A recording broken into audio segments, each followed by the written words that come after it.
लेकिन सियासत non stop जारी है। सरकार जहां सुप्रीम कोर्ट के फैसले से खुश है तो दूसरी तरफ कांग्रेस फैसले पर सवाल उठा रही है। आखिर विपक्ष को ऐतराज क्या है, आइए जानते हैं।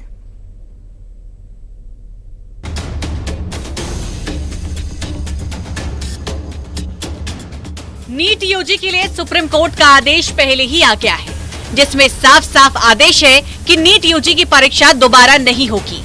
चीफ जस्टिस ने भी साफ कर दिया है कि पूरी परीक्षा में गड़बड़ी होने के पर्याप्त सबूत नहीं मिले हैं, लेकिन अगर जांच के दौरान कोई भी दोषी पाया जाता है तो उसके खिलाफ कार्रवाई की जाएगी। ऐसी स्थिति में उसे एडमिशन नहीं मिलेगा।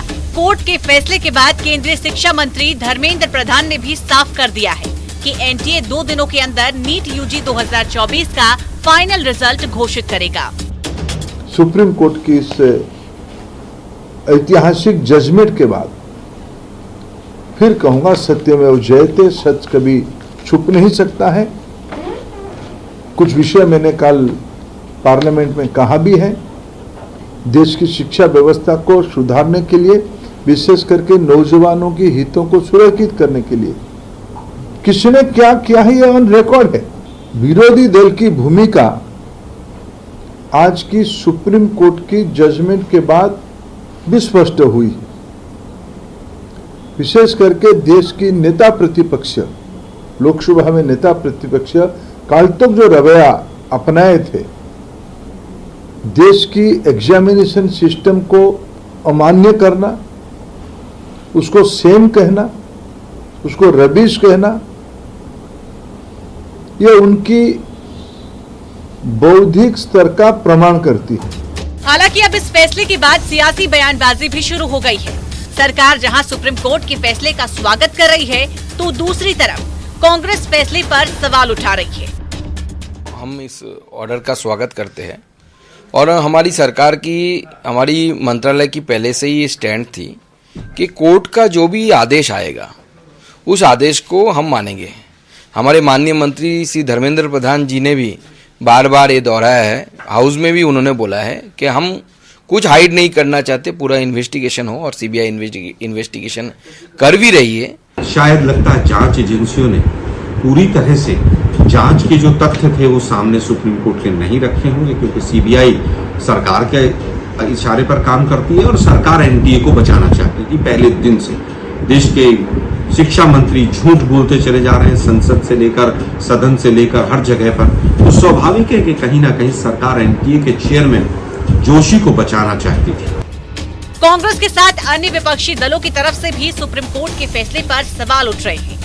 That in every examination during the course of this government, there are leaks not justly in the NEET exam, but in every exam in every state.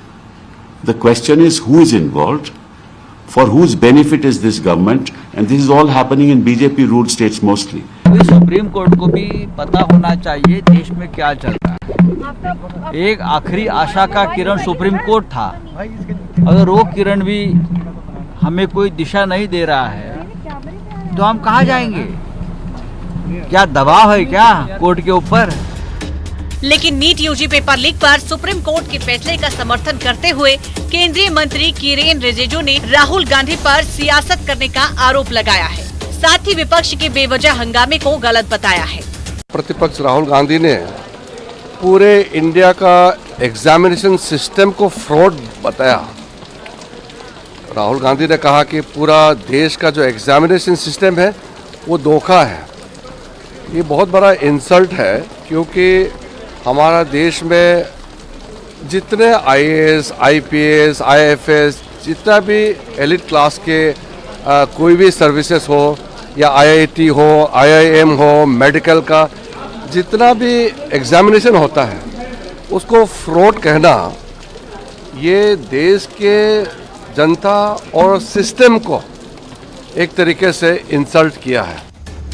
बहरहाल सरकार का रुख तो पहले से ही साफ था, जिस पर सुप्रीम कोर्ट ने भी अपनी मुहर लगा दी है। लेकिन सियासत इन सबसे परे है, लिहाजा आरोप प्रत्यारोप की बात लाजमी है। सियासत करने वाले चाहे जितनी परीक्षा ले लें, एक तय बात यह है कि नीट यूजी की परीक्षा फिर से नहीं होगी। Bureau report, news 18।